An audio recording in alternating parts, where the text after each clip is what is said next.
क्योंकि कथा में बैठ कर के सुनने से ही हम लाभ चाहें, ये संभव नहीं है। एक पशु से हम ज्ञान लें कि जब पशु चारा चरता है, किसी के खेत में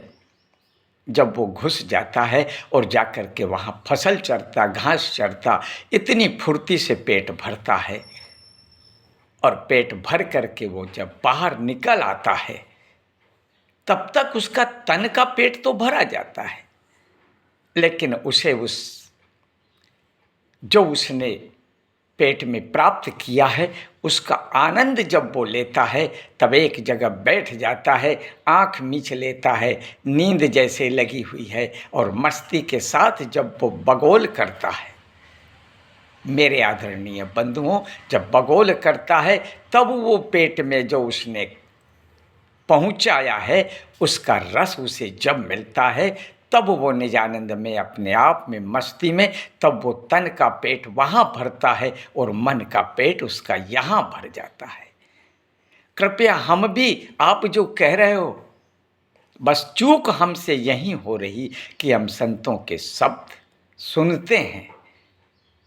और सुनने के बाद में उसमें मनन नहीं करते। जैसे पांडाल से बाहर निकले और वहीं पर तम्बाकू की डिब्बी मांगने लग जाते हैं, कोई बीड़ी मांगने लग जाता है और कोई चाय का चुस्का लेने लग जाता है। लेकिन ये सब करो, परंतु जो वहाँ पर सुना है, जैसे पशु ने वहाँ पेट भरा वैसे हमने सुनकर के पेट भर लिया और बाद में घर आने के बाद में उन शब्दों के ऊपर जब तक मनन नहीं करेंगे तब तक हमें वो शब्द का,